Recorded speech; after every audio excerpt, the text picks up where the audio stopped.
नमस्कार। हर बार हम आते हैं, आपके साथ रूबरू होते हैं और हम जो ज़मीनी मुद्दे हैं उन्हीं पे काम करते हैं। ज़मीनी मुद्दे जो रोज़मर्रा आपसे जुड़े हुए हैं, उन ज़मीनी मुद्दों पे स्वास्थ्य परिसेवाएं हो गई, शिक्षा हो गया, बेरोज़गारी हो गई, इन हर मुद्दों पे हम जाते हैं। आज इस सिलसिले में हम आए हुए हैं 37 नंबर वार्ड में, क्योंकि ये जो कांग्रेस के या फिर कोई भी पॉलिटिकल पार्टी के, राजनीति के कोई भी जो काम कर रहे हैं, वो ज़मीनी स्तर पे जो काम करते हैं, जो रोज़मर्रा साधारण लोगों के बीच में रह के काम करते हैं, हम उन लोगों से जाके पूछने की कोशिश कर रहे हैं कि 2021 में मसनद में कौन बैठने वाला है। क्योंकि राजनीति में आप हैं भाग्य विधाता, जो आम को खास बनाते हैं और खास को आम। तो आप ही के जो मुद्दे हैं ज़मीनी मुद्दे हैं, इसीलिए हम ज़मीन से जुड़े हुए जो राजनीति कर रहे हैं उनसे हम रूबरू होते हैं, बात करने की कोशिश करते हैं। देखिए, ये 70 साल में तो सब भाषण बहुत हो रहा है, बहुत भाषण देते हैं, नेता लोग बहुत भाषण दे रहे हैं। कोई कहीं जॉब कार्ड बांट रहा है तो कोई द्वारे सरकार कर रहा है, तो हर जो चीज़ है वो हो रही है अपने दिशा में। लेकिन हम ज़मीनी स्तर पे आके काम करने की कोशिश कर रहे हैं। हम जो 37 नंबर वार्ड में आए हुए हैं, यहाँ जो इंसान पिछले 4 दशक से कांग्रेस पार्टी से जुड़ा हुआ है और ज़मीनी मुद्दों को लेके काम कर रहा है, उस इंसान से हम बात करने आए हैं, समझने आए हैं कि क्या क्या कर रही है ये ज़मीनी स्तर पर कांग्रेस के जो कार्यकर्ता बैठे हुए हैं, जो कोई साउंड ज़्यादा नहीं कर रहे हैं लेकिन काम किए जा रहे हैं। क्या काम किए जा रहे हैं ये समझने के लिए हम आए हुए हैं 37 नंबर वार्ड से। मैं जो शख्सियत से आपका परिचय कराने वाला हूं, शायद इस वार्ड के लोग तो पहचानते ही होंगे। तो ये है मकसूद आलम साहब। सर, आपका बहुत बहुत शुक्रिया, आपने अपना वक्त दिया, इसलिए हम तहे दिल से शुक्रिया अदा करते हैं। तो सबसे पहला प्रश्न मेरा आपके प्रति आ रहा है, ये जो 37 नंबर वार्ड में आप कांग्रेस के कार्यकर्ता, कितने दिनों से आप काम कर रहे हैं यहाँ पे? शुक्रिया, आपने आए, मेरा बात सुने और इसको उजागर किए, इसके लिए आपके बहुत बहुत ये हमारा काम है, हम रोजमर्रा इसी काम से जुड़े रहते हैं। हाँ, आपने कहा कि कितने दिन से, मैं ये 37 नंबर वार्ड जब से कांग्रेस बना है, 1947 से जब आज़ादी के बाद कांग्रेस बना है, तब से मेरा पिताजी कांग्रेस से ही जुड़े हुए थे। अच्छा। 1969 में जब सोमेन मित्रा, मतलब 4 से 5 दशक हो गया आप कांग्रेस से जुड़े हुए हैं? बेशक। अच्छा। तो 1969 में जब सोमेन मित्रा फर्स्ट टर्म इसी 37 नंबर वार्ड से काउंसिलर का लिए उठे थे, तो वो भी इलेक्शन लड़े थे इस वार्ड से। इलेक्शन के लिए जब वो लड़े थे यहाँ से उठे थे, तो वो मेरे पिताजी का हाथ पकड़ के ही 37 नंबर वार्ड में घुरे थे, मुस्लिम बेल्ट में, और उनसे काफ़ी उनको हेल्प मिला। अच्छा मकसूद साहब, आप तो लगभग 4 से 5 दशक कांग्रेस के कार्यकर्ता रह चुके हैं। आपने बहुत कुछ देखा है कांग्रेस में, बहुत परिवर्तन भी देखा है, बहुत कुछ भी देखा है। कांग्रेस सियासत में थी, कांग्रेस सियासत के बाहर चली गई और लगभग अभी 44 साल हो गए कांग्रेस सत्ता में नहीं है। तो ये बताइए हमको कि कांग्रेस के कार्यकर्ता की हैसियत से आप जो वार्ड में ज़मीनी काम, अगर आप बोलें कि बीपीएल कार्ड आपके वार्ड में कितनों को मिला है और कितनों को नहीं मिला, क्या आप इस मुद्दे पे थोड़ा बात कर सकते हैं? बिल्कुल, आपको हम बता दें, यहाँ बीपीएल कार्ड, ये जो हमारा इलाका है, ये इलाका में कई धर्म के लोग रहते हैं। क्रिश्चियन भी रहते हैं, सब रहते हैं, हरिजन भाई भी रहते हैं, हिंदी भाषी भी रहते हैं, मुसलमान भी रहते हैं, बंगाली भाई भी है। हाँ, बंगाली भाई। लेकिन यहाँ बीपीएल का जितना कार्ड बनना चाहिए था वो नहीं बना है। तो इसके बारे में आपने क्या बात किया है काउंसिलर से? हाँ, आपको हम बता दें, यहाँ पे लगभग 1200 कार्ड करीब बना बीपीएल, 1100 से 1200 के करीब बना है। जबकि 37 नंबर वार्ड में आपको हम बता देते हैं 50% वोटर के हिसाब से बीपीएल में आना चाहिए, 70% बीपीएल में आना चाहिए। तो इस मुद्दे को लेके क्या आपके जो अभी वार्ड के काउंसिलर हैं उनसे आपने कभी बात किया है? कांग्रेस वो तो कभी आती नहीं है ना। हाँ हाँ, मेरे वार्ड में कभी किसी काम के लिए आई नहीं है कि क्या काम हो रहा है, क्या काम नहीं हो रहा है। सोमा चौधरी एक्चुअली तो वो सर्विस करती है ना, तो उनको टाइम कहाँ है। अब उनके शौहर है प्याल चौधरी, वो आ करके अपना आदमी को ढूंढ करके जो टीएमसी है उसको बनाया। बाकी जो है उसको नहीं बनाया। अच्छा मकसूद जी, आप तो ज़मीनी जगह पे बैठ के राजनीति कर रहे हैं, तो सबसे जब बड़ा मुद्दा आपके वार्ड में अभी कौन सा है? देखिए, हम लोगों के मुस्लिम वार्ड जो है, मुस्लिम इलाका जो है, ये काफ़ी मध्यम क्लास से आता है, मिडिल क्लास है। हाई नहीं है, मिडिल क्लास है, लो क्लास है। हम लोग के यहाँ सबसे ज़्यादा अभी है रहने का जगह बहुत तकलीफ है। ऐसा है कि 50 स्क्वायर फुट में 10-10 आदमी रहता है, 100 स्क्वायर फुट में 10 आदमी 15 आदमी भाड़ा में ले करके रहता है। हम लोग के यहाँ रहने का मसला बहुत ज़्यादा है। पानी का मसला तो तब भी बाहर से लेके चल जाता है, घर घर में पानी नहीं है। अच्छा, पानी भी नहीं है। मकान जो भी मकान अभी इलीगल कंस्ट्रक्शन हो रहा है। नहीं, आप जो बोल रहे हैं यहाँ पे अवैध निर्माण, इलीगल कंस्ट्रक्शन हो रहा है। हाँ, किस तरह से हो रहा है, कितना हो रहा है? अरे इतना जोर हो रहा है जो आप गिन नहीं पाइएगा, कैलकुलेटर लेके जाइएगा तो गिनना पड़ेगा आपको। अच्छा, कितना हो रहा है? 10, 15, 20? 10-15 तो अभी भी खुला होगा तो इस आज के दिन में। तो आप जो बोल रहे हैं, कहीं ना कहीं क्या ये जो हुक्मरान में बैठे हुए हैं, हुक्मरान है, क्या ये इससे जुड़े हुए हैं? बिल्कुल, आपको मैं एक इतिहास बता देता हूँ। हाँ। कि मैं पटवार बागान में एक मस्जिद है, खुला मस्जिद, काफ़ी पुराना है। उस मस्जिद का एड्रेस 4/1A काली सोम स्ट्रीट, उस मस्जिद का एड्रेस है। और उसके बगल में एक मकान है, वो मकान का एड्रेस भी 4/1A काली सोम स्ट्रीट। मैंने मस्जिद है, वो मकान का एक ही एड्रेस है। तो आप सोच सकते हैं कितना सटा हुआ होगा। बिल्कुल सटा हुआ है। लेकिन उस मस्जिद 3 तल्ला मस्जिद है। अच्छा, ये मस्जिद क्या वक़फ़ प्रॉपर्टी है? नहीं, वक़फ़ नहीं, प्राइवेट है। प्राइवेट है। अच्छा, ठीक है, प्राइवेट है। ये इसको हम लोग बार बार बोले हैं कि भाई मस्जिद के नीचे रखो, हमारा मजहब का मामला है, हमारा मजहब धर्म का मामला है। लेकिन ये काउंसिलर कुछ इसमें ध्यान नहीं दिया। बाय फोर्स वो 6 तल्ला बिल्डिंग बनाया मस्जिद के बगल में, जो आप जाके देख सकते हैं मस्जिद का बेहरमती किस तरह से होगा, ये आप सोच नहीं सकते। इसलिए कि जो भी इंसान आएगा तो वो खिड़की से कुछ ना कुछ फेंकेगा, वो मस्जिद पे गिरेगा। नहीं, ये क्या इलीगल कंस्ट्रक्शन है? इलीगल कंस्ट्रक्शन है पूरी तरह से। अच्छा, इसके बारे में मैं लेटर दिया हूँ, मास पार्टीशन किया हूँ। मास पार्टीशन करके मैं लाल बयार दिया हूँ, ओसी को दिया हूँ, डीसी को दिया हूँ, बॉबी हकीम को भेजाया हूँ, हमारे मेयर जो अभी है उनको भेजाया हूँ, ममता बनर्जी के ऑफिस में भेजाया हूँ, ममता बनर्जी का सूचित सचिव जो है सेक्रेटरी पर्सनल उनको भेजाया हूँ। हर जगह में इसका एक कॉपी, लेकिन उससे कोई फायदा नहीं हुआ। कोई फायदा नहीं हुआ है। इसका मतलब एक चीज मकसूद साहब जो समझ में आ रहा है हम लोगों को, ये जो अवैध निर्माण है, इलीगल कंस्ट्रक्शन है, इसमें कहीं ना कहीं बहुत सारे लोग जुड़े हुए हैं।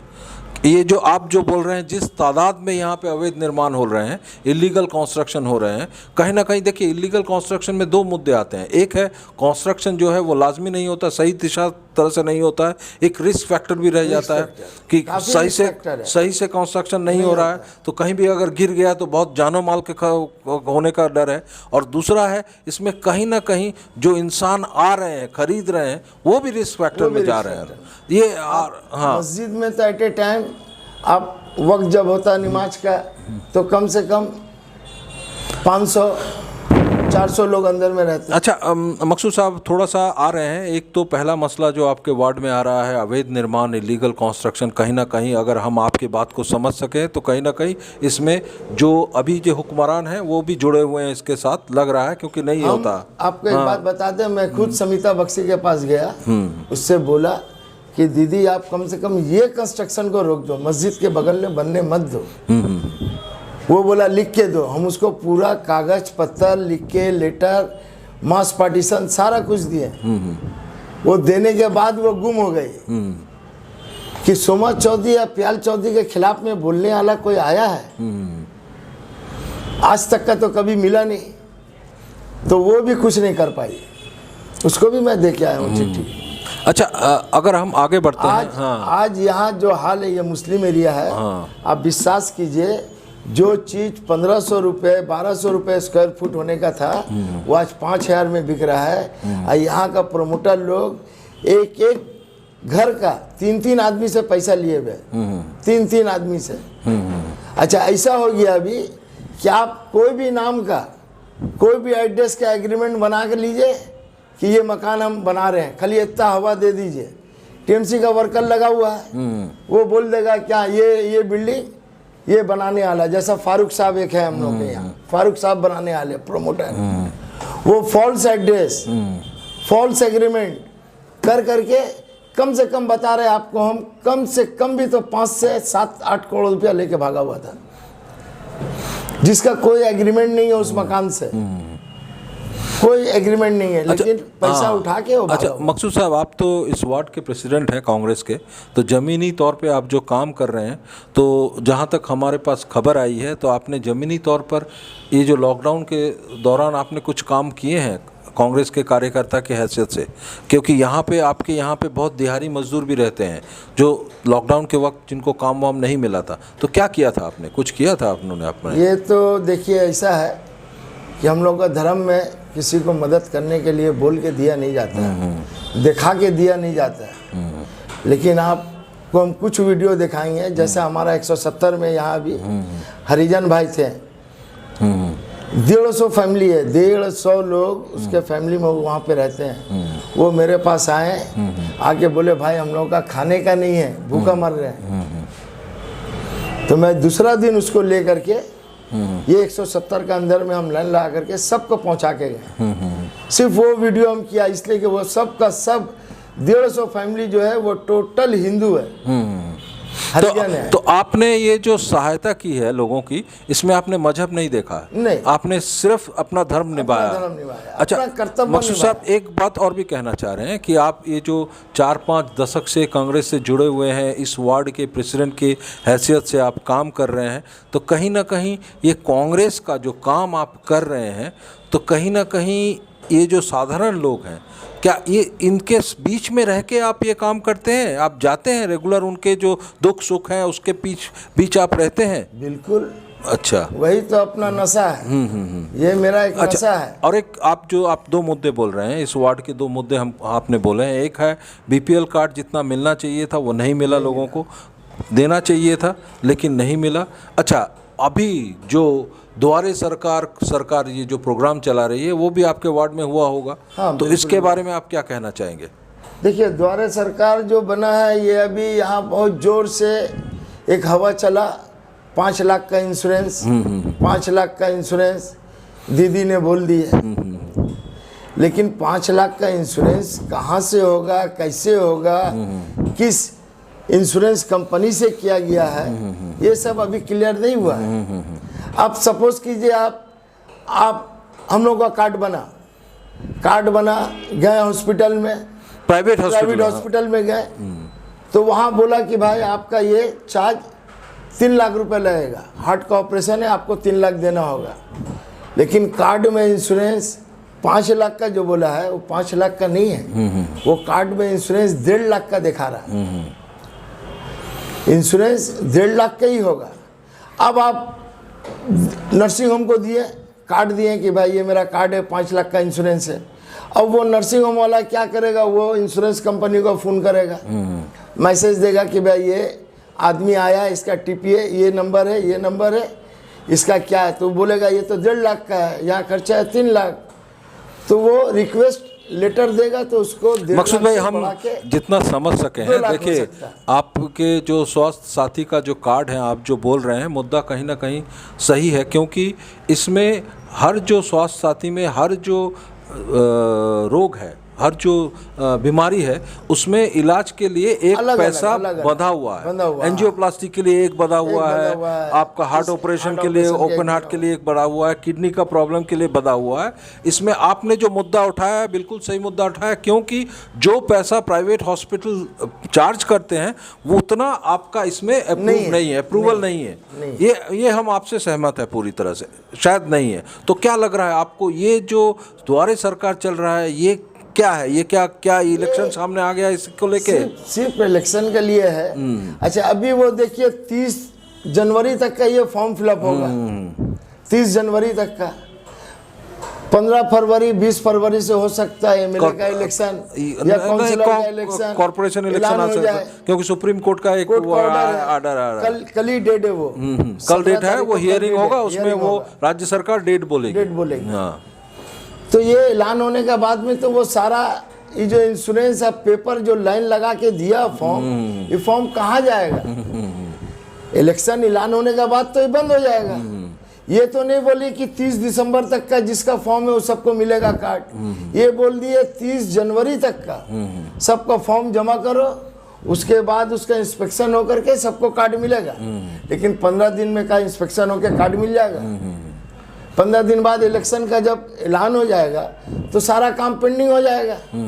फिर दीदी विदाई लेगी ना रहेगी, ये तो वक्त बताएगा। हाँ, बिल्कुल सही बोल रहे हैं आप। कहीं ना कहीं एक आपके हिसाब से ये एक इलेक्शन गिमिक दे रहे हैं ये लोग। बिल्कुल। अच्छा बिल्कुल। मकसूद भाई, और एक जगह पे हम जाना चाह रहे हैं, ये जो बंगाल का जो अभी राजनीतिक माहौल बना हुआ है, यहाँ बहुत सारी पार्टियां भी आई हुई हैं। तो अभी हम हाल ही में बात भी कर रहे थे, AIMIM भी उतर रही है बंगाल के इलेक्शन में। तो इसके बारे में कांग्रेस के 4 दशक, मैं थोड़ा सा आपके पास आ रहा हूँ, मैं थोड़ा दर्शकों को बोल रहा हूँ, ये हम जो बात कर रहे हैं मकसूद आलम साहब जो 37 नंबर वार्ड के वर्किंग प्रेसिडेंट हैं कांग्रेस के, और यहाँ पे 4 दशक से कांग्रेस के कार्यकर्ता के रूप में काम कर रहे हैं, ज़मीनी तौर पे काम कर रहे हैं। उनका जो ज़मीनी तौर पर यहाँ से जुड़े हुए हैं, जहाँ पे एक बहुत अच्छा मुस्लिम पॉपुलेशन रहता है, उनका नज़रिया हम आप तक पहुँचा रहे हैं। AIMIM के बारे में वो क्या कह रहे हैं, तो सुनिए क्या कह रहे हैं मकसूद साहब। तो मकसूद भाई, क्या आप कहना चाहेंगे? ये AIMIM उतर रही है और कहीं ना कहीं वो बोल रहे हैं कि हम माइनॉरिटी के रहनुमा हैं। मेनली माइनॉरिटी में बहुत सारे आते हैं, क्रिश्चियन आते हैं, सिख आते हैं, पारसी आते हैं, लेकिन वोट को देख के सिर्फ मुसलमान को ही देखा जा रहा है, क्योंकि 27% वोट। क्या बोलना चाहेंगे आप? इसका एक छोटा सा बात आपको हम बता दें। AIMIM जो है ये एक्चुअली 1927 में ये बना था। हाँ, हैदराबाद में बना था। किलेदार जो थे निजाम के, उन्होंने बनाया था। हाँ, 12। हाँ, उनका सदर जो है कासिम राजवी था। कासिम रजवी थे। कासिम रजवी साहब। हाँ। तो ये कासिम रजवी साहब जो है उस वक्त का हमारे कांग्रेस के जो जवाहरलाल नेहरू जी थे, हाँ, तब प्राइम मिनिस्टर थे। हाँ, तो उनको 1948 से 1957 तक का जेल किया था। हाँ, सिर्फ इसलिए कि वो इंडियन कॉन्स्टिट्यूशन को मानता नहीं था। हाँ, हिंदुस्तान का जो मुस्लिम स्टेट बनाने का, हाँ, ये मानता नहीं था। और वो हैदराबाद को मुस्लिम स्टेट बनाना चाहता था, जो कुछ हद तक का, जैसा मेरे को मालूमात है, जो नहीं सही मालूम है। हाँ, हिस्ट्री वही बोलता है, पाकिस्तान के तरफ का झुकाव था। इसलिए उनको 1948 से लेकर के 1957 तक का उसको जेल दिया गया, और उसके बाद वो पाकिस्तान चले गए। एक ही शर्त में उसको छोड़ा गया कि तुम यहाँ से पाकिस्तान चल जाओ। तो आपको क्या लगता है कि AIM पार्टी, पहले ये MIM थी, अब AIM ऑल इंडिया लगा तो ये क्या आपका? ये ऐसा कुछ नहीं है। ये MIM जो है ये एक्चुअली बीजेपी का कुछ दलाली कर रहा है। अच्छा, आप देखिएगा हैदराबाद में बीजेपी के खिलाफ बहुत बोलता है, खड़ा उसके भाई।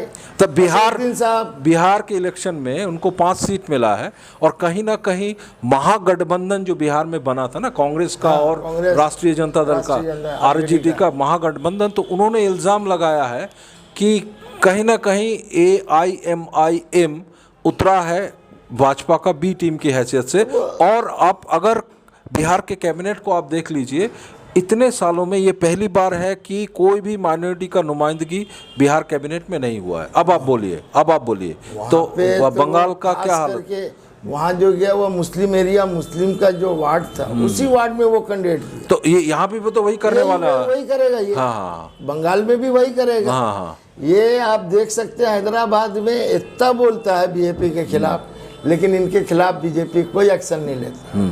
आज एक वकील डॉक्टर कफील अगर बच्चा का इलाज कर दिया अपने पास से, तो उसको सजा भुगतना पड़ता है। सजा भुगतना पड़ता।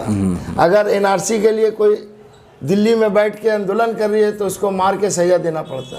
लेकिन वहाँ पे असदुद्दीन और अवैसी और उनके भाई अकबरुद्दीन वैसी इतना बोलता, उन लोगों तो कुछ नहीं होता। क्यों भाई? तो आपको क्या लग रहा है, कहीं ना कहीं क्या ये अंडरस्टैंडिंग मिला हुआ है? बंगाल में इसको कुछ ऐसा खास होने वाला नहीं है। ये हम लोग जानते हैं, यहाँ के मुसलमान, बंगाल के मुसलमान कि MIM जो है ये दलाली करने आया है बीजेपी का। अब उससे जो उसको फायदा मिल जाए, कुछ बंगला जो गांव ग्राम का साइट है उधर में कुछ कर पाया है, यहाँ शहर में तो कुछ होने वाला नहीं है। अच्छा मकसूद भाई, अभी जो कॉरपोरेशन इलेक्शन आ रहा है, कहीं ना कहीं क्या आपको टिकट मिल सकता है कांग्रेस से? ऐसा कुछ प्रावधान है आपको लग रहा है? ये तो हम कह नहीं सकते हैं।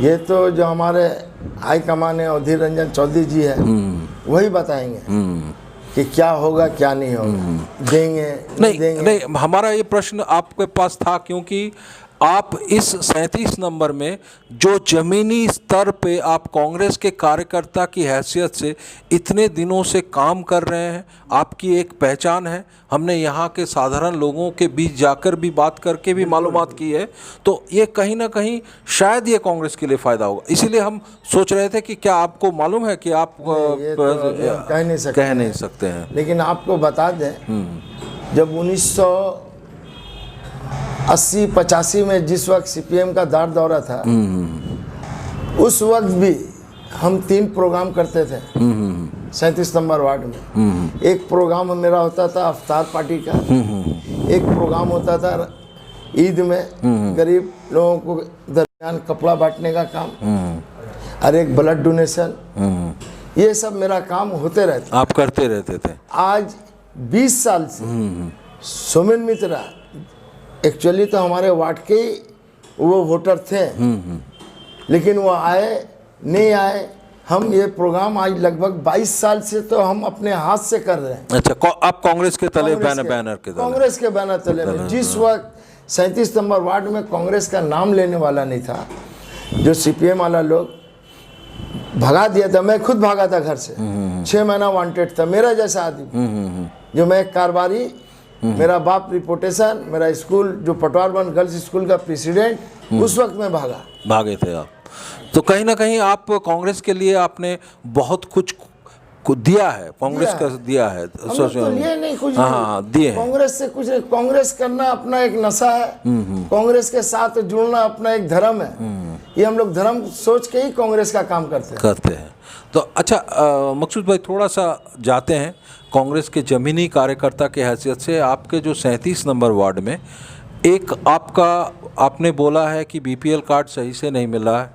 अच्छा, ये जो विडो पेंशन बोलते हैं ना, विधवा भाता, वो भी क्या एक ही हालत ऐसा ही खड़ा हुआ है? आप विधवा भाता ले लीजिए, सीनियर सिटीजन ले लीजिए, बहुत से लोग का ऐसा है कि नाम कटवाया जा रहा है। अच्छा, कुछ TMC का यहाँ वर्कर है, कुछ मुसलमान भी है दलाल, जो वो अच्छा घर का जो बूढ़ी औरत है उसका नाम काट दिया। अच्छा, नहीं रखा है, नहीं रखा। अच्छा, ये जमीनी और अगर हम और मुद्दा पकड़े, एक अवैध निर्माण बहुत जोरों से चल रहा है जहाँ तक आपने बोला है, तो और क्या मुद्दे हैं? क्या बरसात में यहाँ पानी जमता है इस वार्ड में? पानी तो सैनिटेशन है, या 40 साल से ऐसा हाल है। हाँ। मैं आपको बता दूं, अभी जो बारिश हुआ था उसमें मेरा माल कम से कम 5 से 7 लाख रुपए का माल भीगा।